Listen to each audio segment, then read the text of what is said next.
Critters, the battle begins in another galaxy. I think you should all go and see it. It was great.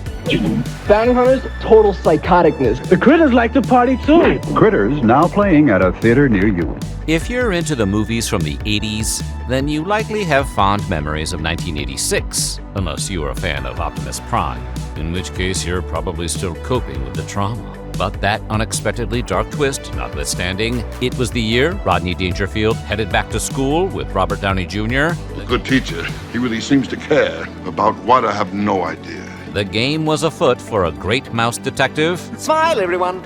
And John Carpenter teamed up with Kurt Russell to stir up some big trouble in Little China. We're taking you through all of the best movie-related news and events of the 1980s. This is Timeline Movies.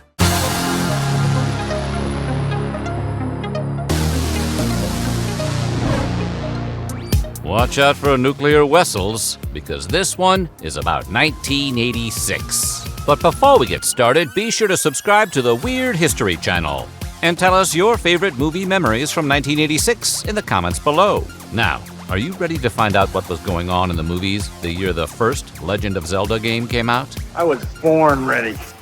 January 30th saw the release of the sports drama Youngblood. The film stars Rob Lowe as a farmhand pursuing his dream of playing in the National Hockey League. But the real reason to see it is because it includes the feature film debut of Keanu Reeves. That man is an animal. He plays Heaver, which is a relatively small part, but the man who would be Ted, Neo, and John Wick still manages to leave an impression.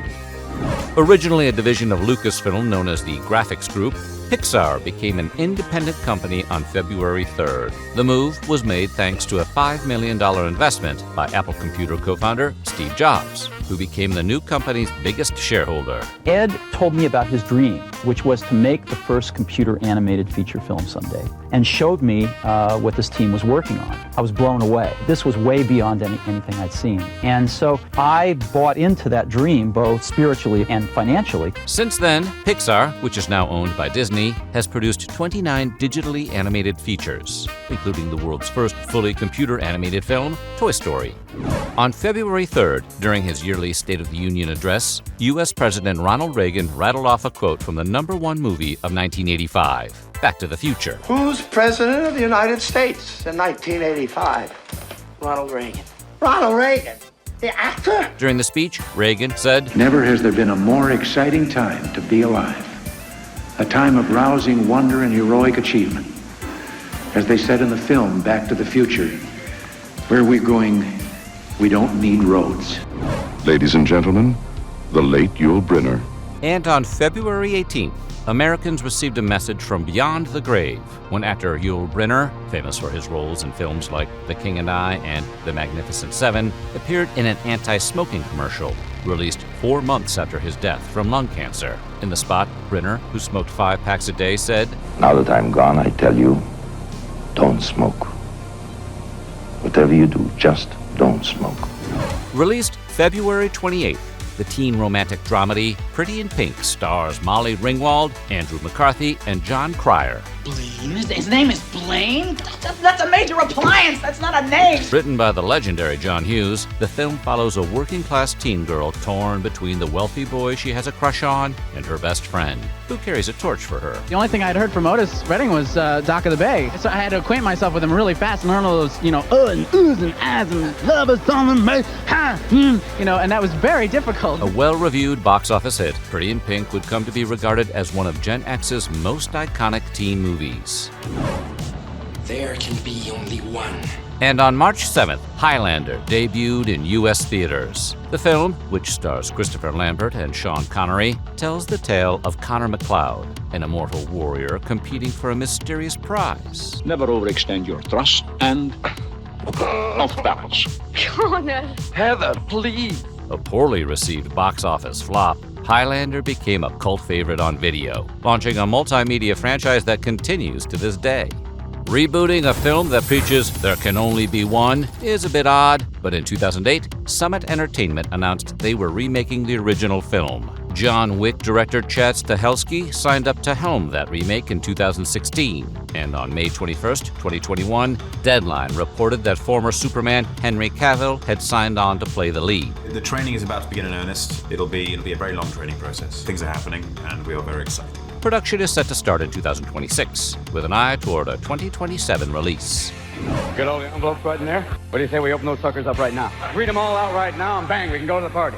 March 24th brought the 58th Academy Awards, team hosted by Alan Alda, Jane Fonda, and Robin Williams. Winners included Best Supporting Actor Don Amici for Cocoon, Best Supporting Actress Angelica Houston for Prizzi's Honor. This means a lot to me, since it comes from a role in which I was directed by my father. Best Actor William Hurt for Kiss of the Spider-Woman, and Best Actress Geraldine Page for The Trip to Bountiful. But the big winner was Out of Africa, which earned Best Director for Sidney Pollack, as well as Best Picture. Is it over? Who won? The Chicago Bears. A legendary figure about to encounter a world more treacherous than any he has ever known. This your first trip to New York? First trip anywhere. On April 24th, Crocodile Dundee opened in Australia. The fish-out-of-water romantic comedy stars Paul Hogan as an Australian bushman, brought to New York City by a reporter. I'm always all right when I'm with you, Dundee. The film, which taught us all what a knife really is, That's a knife. That's a knife. opened to rave reviews and became a sleeper hit, finishing up as the second highest-grossing film of the year. Number 5 is Alive. And that life started when Short Circuit, starring Steve Guttenberg and Ali Sheedy, opened on May 9th. The sci-fi comedy follows a military robot who gains sentience after being struck by lightning. Despite a lukewarm reception by critics and the fact that the studio cast Guttenberg in the lead against director John Badham's wishes, people may get nervous being around this big mechanical thing. Steve was very nervous the first day he was around it. There was no time at all. They're telling each other jokes. They're having fun. the robot Johnny Five endeared himself to audiences. Well, when you gotta go, don't squeeze the charm. And the film became a box office success, earning it a sequel in 1988. Los locos kick your face. Los locos kick your balls into outer space. And on May 16th, the greatest military recruitment vehicle this side of World War II debuted in the form of the Tom Cruise movie Top Gun. I feel the need for speed. Directed by Tony Scott, the film follows a maverick Navy pilot called Maverick as he struggles to succeed at the titular military training facility while squeezing in a few games of shirtless volleyball. I always suspected Tom Cruise might have cooked my volleyball close-ups. If you notice, I don't have any. I knew why the scene was in the movie because I had to show off all the guys, but I didn't have a vision about what I was doing other than just soft porn. Despite mixed reviews, Top Gun would finish as the highest-grossing film of 1986 and receive a sequel in 2022. You can be my wingman anytime. And if you know what that means, it's because you were one of the few people who saw Space Camp. Nobody cares about Space Camp more than I do. And you've been on my case since day one. Released on June 6th, the film, which starred a Joaquin Phoenix so young he was still calling himself Leaf, Yo, Jinx. Yo, Ma. All right. follows a group of kids who go to a summer program called Space Camp, only to be launched into orbit for real. Released less than 5 months after the Challenger shuttle disaster, the movie was a marketing disaster and bombed at the box office. Bueller.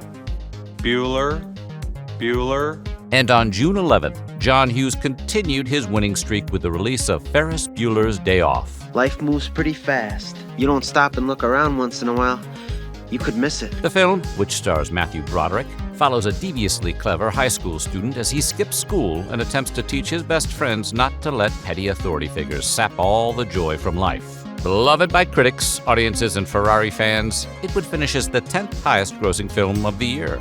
You're still here? It's over.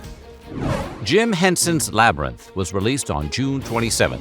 It tells the tale of Sarah, a teenage girl who must travel through the titular maze to rescue her baby brother from the clutches of David Bowie's Goblin King. We wanted to use Michael's right arm to be David's arm. We set it up with a stand-in for David, so he could rehearse and rehearse and rehearse and try to get this move. And he had to be leaning down so that he wouldn't be in the camera shot. He's now working totally blind. The final feature, directed by Henson, it was replete with Muppet-like creatures and catchy songs, written and performed by Bowie himself. Nonetheless, it ultimately underperformed at the box office. On July 18th, Sigourney Weaver's Ellen Ripley returned to theaters in Aliens. Directed by James Cameron, the sci-fi /horror/adventure sequel finds its hero heading back to LV-426 on a mission to destroy the alien species she barely survived in the first film. You're one brave kid, Rebecca. Newt. Newt. I like that. There is this little child who's the only other person who's had the same experience she has and survived. When I find her, I have a new life, a new breath. The movie would cement Ripley's status as one of the greatest action heroes of all time and is now widely regarded as one of the best films of the 1980s.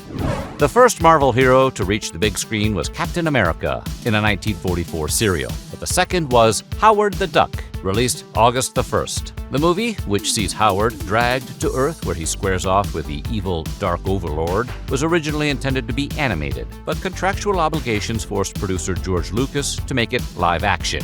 Now, Howard really controls this picture. We don't really have much to do with it. We just do his bidding. He's got a lot of power, a lot of charisma. One of the biggest bombs in cinema history, Howard. It's notable for being the first movie to include digitally erased wire work, which is now a staple of special effects.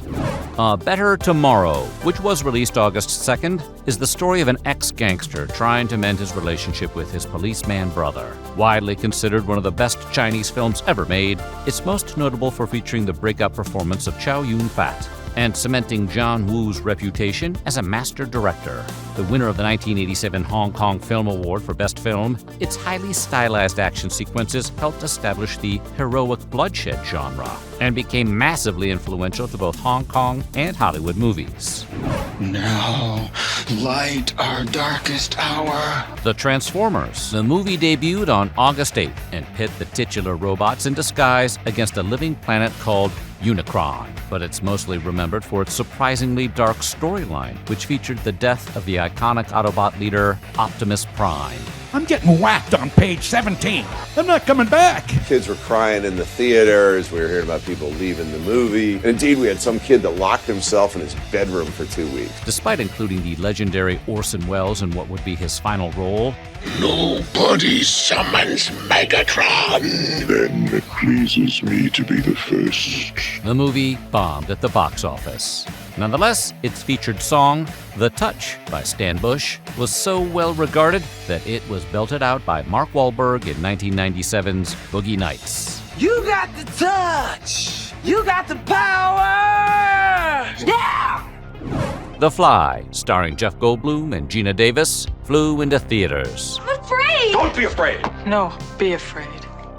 Be very afraid. A remake of the 1958 Vincent Price vehicle of the same name, the film tells the story of Seth Brundle, a scientist struggling to hold on to his humanity after accidentally combining his DNA with that of a fly in a teleportation experiment. What happened? I know an old lady who swallowed a fly. Perhaps she'll die. Embraced by critics and audiences, the film would win an Academy Award for Best Makeup and solidify Goldblum's reputation as an A-list character actor.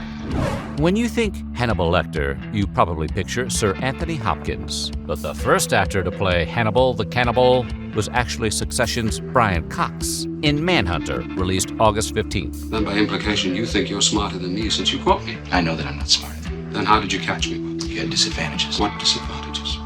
You're insane. Directed by Michael Mann, this adaptation of Thomas Harris's Red Dragon only briefly features the iconic serial killer, and it flopped at the box office. Now regarded as a cult classic, it would be remade in 2002, with Hopkins playing Lecter in an expanded role.